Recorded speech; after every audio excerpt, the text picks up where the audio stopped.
Discovery show, Murder Chose Me. Ladies and gentlemen, welcome Detective Rodney Demery. Good Thank morning, you. sir. Welcome. Good morning. Thank you. Thank you for having me. Hey, tell us, what are you doing here in Houston, man? There was a domestic violence function, and a friend actually invited me to come in and speak.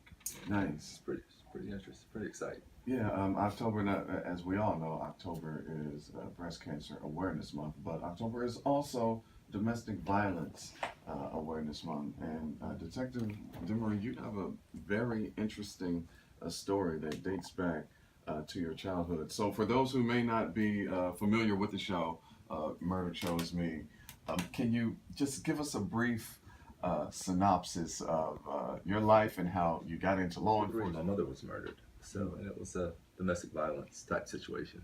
So it was something that I think I was kind of drawn to or supposed to do. It's a purpose, my purpose in life. Um, as I grew, I just became more and more fascinated with police work. Mm-hmm. It's something I thought I was always going to do. A homicide investigation was really natural for me. And I paid particular note to domestic violence situations, which are probably responsible for most violent crime, Mm-hmm. whether it be directly or indirectly. But I worked murders for probably about 18 years. Um, there were other parts of law enforcement I worked, sex crimes and narcotics, but the place I was most familiar was homicide. Hmm. Interesting. And so the title of the show, Murder Chose Me. Now, how did that come about? Was that something that you came up with? Yeah, they came out and did a sizzle reel to just kind of get an interest in what I was going to do. And during that conversation, I was asked about why I worked homicide and why I worked murder, and I said it chose me. Hmm. That's just something that's spiritually based. Um, I think God pre-plans and predestines you early in life, and I think your purpose is defined generations before you can get here. Mm-hmm. Um, so when I was speaking about it, and they asked me why I chose work murder, I said, "Man, it's something God chose for me. That was my purpose." I said, "I didn't choose it; murder chose me," and I guess it stuck, and that's where the name came from. Indeed. You listen to Access Houston. We're talking to Detective Rodney Demery, host of the ID channel show, Murder Chose Me. He also has two books. Your second book that you wrote, No Place for Race, Why We Need to Address the Economic and Social Factors That Are Crushing Us Every Day. Very poignant Yeah. uh, as of right now. Uh, what are your thoughts on the current state of this country and how, within the last year, how we have been divided and separating more and more? I think, and I've thought about this a lot actually, and I think people are kind of misguided and misdirected. The reality is wherever you come from, or whatever kind of socioeconomic background you come from, race, orientation, it really doesn't matter. I'm notifying a mother that her son or daughter has been murdered. The screams are no different from a rich woman, a white woman, or a black woman, or Asian woman. I mean, there are a couple things that are uniform and things that are completely equal.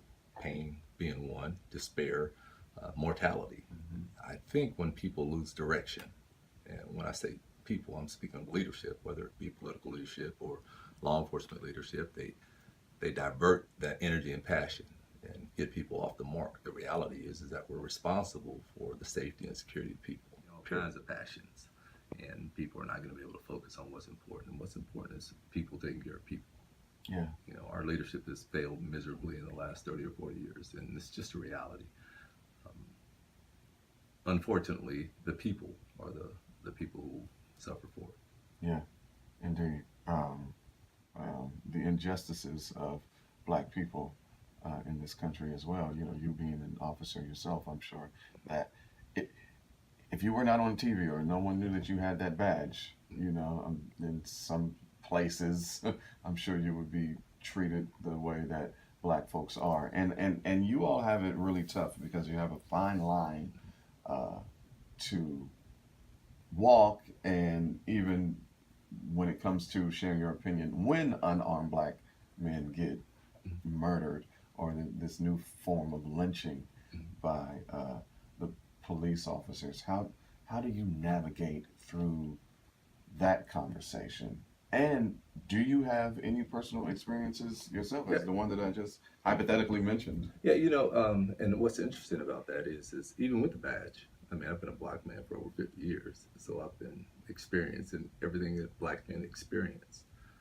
I just thank God that I have the ability to just kind of dismiss it, where other people can't. They don't have that luxury, Mm-hmm. and I don't have the luxury of internalizing it because the reality is that the people that actually hate me or hate my people, I still have to protect them. And I think where law enforcement fails is that you have people that are involved in law enforcement or actually leading law enforcement that think they have the right to that opinion. We totally miss the mark when we think that our service members or our law enforcement have an opinion because they actually don't. The grave injustice is when somebody actually believes that their opinion matters when they're supposed to protect other people. Hmm. And that's the failure. I tell people all the time, I've been in law enforcement 31 years, and probably out of every 100 police officers, you're going to find 3 or 4 that are just bad police officers, and they're just bad people in Right. general. But it casts this fear and insecurity, amongst the entire population, and that's where it is. The reality is that somebody murders somebody on the street um, versus someone in law enforcement.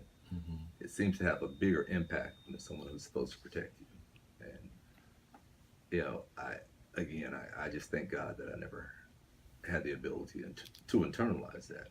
Mm-hmm. My priority was always to be the person who tried to right whatever wrong. And I've been in situations where I've had to actually help save people that they had no affection, love, or even care. In fact, they had hate for me just because I was black, and that's even in police work. That's so, yeah, that is Yeah, right. that's unfortunately that's something that will never change. I don't think.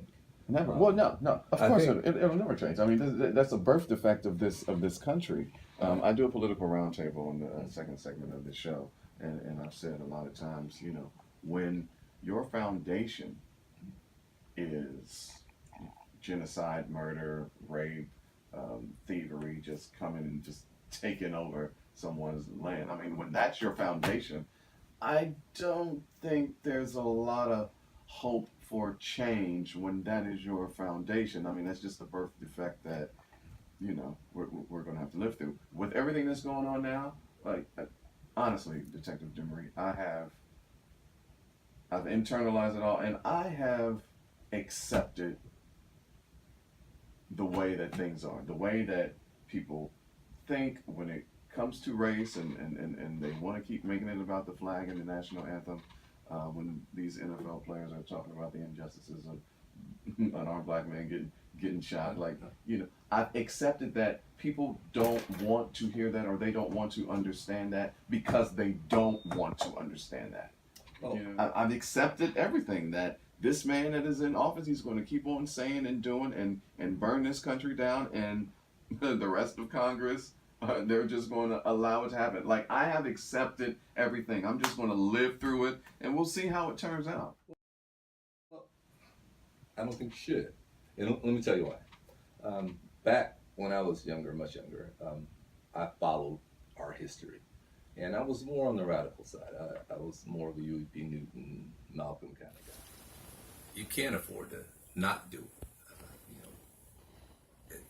It's written that people without leadership will perish.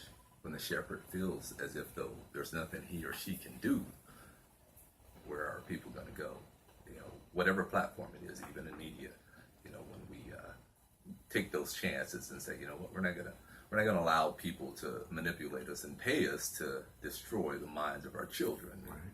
Law enforcement, we're not going to be so afraid that we're going to lose our jobs that we won't stand up when we see somebody misusing one of our people, or anything that requires a certain amount of sacrifice. When we don't take that or make that sacrifice, we're going to fail. The reality is that we're in a position where we can do great things. I don't really offer an opinion on what's going on with the NFL or Kaepernick for that matter. But what I do respect about the fact is that there's a man that has the opportunity to make millions of dollars, playing football.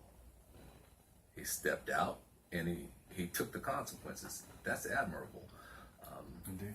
As a matter of fact, imagine if all black NFL players did it. What makes his efforts fruitless is that the rest aren't. There wouldn't be an NFL or NBA or anything for that matter if they all had that same conviction. But we splinter ourselves.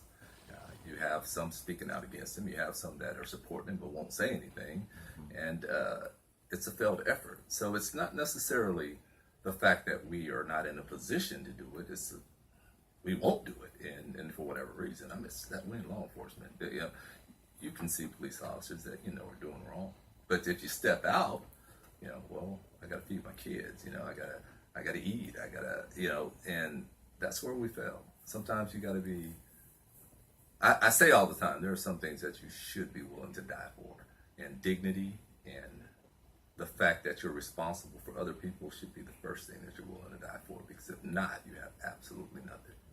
I'm going to end it right there. Thank you for shifting my way of thinking when it comes to that. I appreciate that, because I really was getting discouraged. I appreciate that. Detective Rodney Demery, host of Murder Chose Me on the ID channel, keynote speaker. His books are on Amazon.com, and I saw that the second season got renewed. So when can we expect the second season of Murder Chose Me? We're about halfway through filming now. I think we've gotten 5 episodes in, so we got another 5. I think it's going to be aired probably in February. Okay. Well, we look forward, man. Thank you for your time. This No, is a thank you. great I appreciate conversation. you. Yeah, definitely. And but on another note, yeah, you should absolutely. You're in a position now where the entire city needs to hear your voice. You could probably do more than anybody else. Yeah.